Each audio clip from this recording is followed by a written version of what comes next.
Bom dia, tudo bem, pessoal? Venho aqui contar mais uma história para você. Eu venho aqui compartilhar com você sobre a violência dentro da sala de aula. E infelizmente, até hoje, nós vemos essa situação.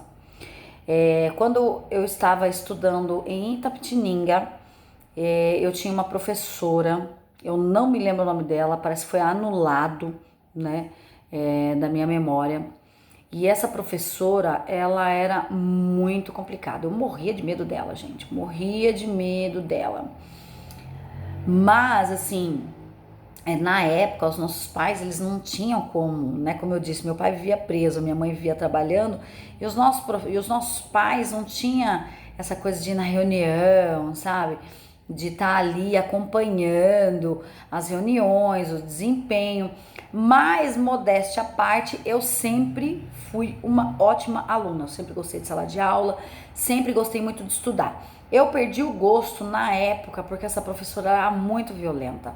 Ela tinha um costume horroroso de que quando você não acertava alguma lição, quando você errava algo na lousa, ela lascava a nossa mão, o ombro, com reguada de madeira, gente. E isso eu tinha 7, 8 anos na época. Eu morria de medo de estar ali naquela escola. Morria de medo. E não somente eu, como outro menino. Porque assim, eu gostava muito, significa que eu era mega inteligente, eu era esforçada. Mas eu tinha medo dela, porque se errasse, meu, tava perdida mesmo. Então ela pegava a orelha desse menino que tinha o cabelo bem cacheadinho, ela esfregava na lousa. Eu tinha pânico dela, eu tinha pânico. E aí eu comecei a matar aula. Sim, comecei a matar aula. O que eu fazia? Eu ia no fundo da escola, tinha um correguinho, uma nascente, na verdade não era córrego, era uma nascente, porque era água bem limpinha e antigamente era mais comum de você encontrar essas nascentes. E eu ficava ali, né? Não ia. Aí um belo de um dia, eu não sei o que deu na cabeça da minha mãe, não sei se entraram em contato, se ligaram pra ela, não sei. Eu sei que eu acho que eu faltei um mês inteirinho. Vou te contar por quê. E aí essa professora acho que entrou em contato, falou, pô, mas a Daiane não tá vindo na escola, né? E minha mãe apareceu. E justamente no dia que minha mãe apareceu, eu fui pra escola. E eu fui. E eu falei, meu Deus, minha mãe vai me matar. E realmente eu tomei uma baita de uma surra que me lascou todinha. Mas não quis nem explicação na época, né? Mas eu me lembro, gente, que eu sofria demais. E eu sempre tive um problema de banheiro. Eu vou muito no banheiro. Eu vou muito no banheiro, muito. Você não tem ideia. Se eu tomar um copo d'água, eu vou no banheiro. E depois de muitos anos, agora que eu descobri que minha bexiga é bem pequenininha, então ela não cabe nada de água. Então, tipo, eu acesso. Tomou, saiu incrível. Não sei por que isso. Então, assim, na época eu tinha muita vontade do banheiro, então eu achava que era graça. Gente, não tinha um dia que eu não saía mijada e ia embora. Então, assim, é um acúmulo de traumas. Foram traumas e traumas. Essa professora me deixou traumatizada, entendeu? Então, tipo assim, quando eu mudei de sala nessa época, ela tava nas salas, assim, de outros alunos que ela me cumprimentava, eu, nossa, até tremia, quase fazia até xixi na calça. Então, não tinha uma vez que eu não estava ali, que ela não deixava ir no banheiro e eu fazia xixi na calça. Foi horrível. Então, você, professor, você, professora, escute as necessidades dessas crianças que estão na sala de aula.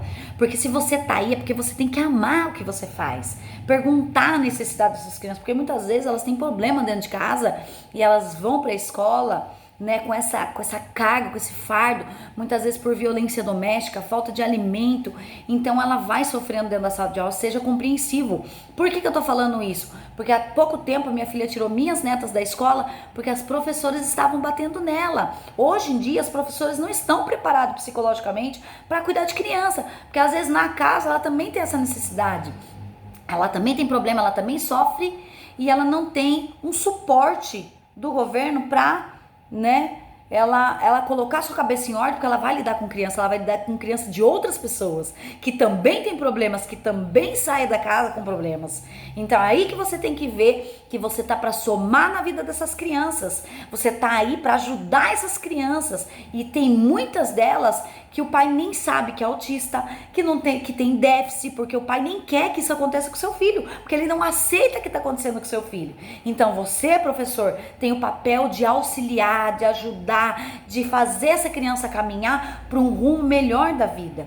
E aí ser uma soma de amor, compreensão, né? Por fim, as minhas netas estão sem o acesso à creche porque a professora é violenta, né? E com isso os diretores encobrem, os professores judiam das suas crianças dentro da sala de aula. Então fica a dica, fica de olho, porque isso aconteceu dentro da minha casa, aconteceu comigo e infelizmente pode acontecer com você. Há poucos anos, há um ano atrás, quantas pessoas, professoras foram pegas judiando. O meu neto teve que sair da escola, ser trocado da sala de aula, porque a professora não tinha paciência, não sabia conversar, até que nós fomos descobrir que essa criança estava com problema de audição, não escutava. Não é porque ele era teimoso, é porque ele não tinha audição.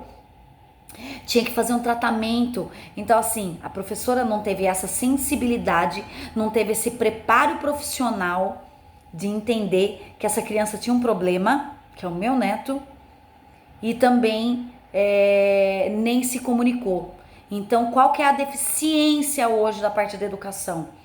Você ter amor pelo que você faz, cuidar dos pequenos, que são os nossos tesouros, são o futuro do nosso país. Você lida com um presidente, você liga com um psicólogo, com um médico, com um advogado, com um fisioterapeuta, você lida com o futuro da nossa nação. Cuide das nossas crianças, é dela que vai depender as próximas gerações. Curte, compartilha, deixa o seu like, comente, porque a realidade ela tem que ser dita. Um grande abraço, beijão.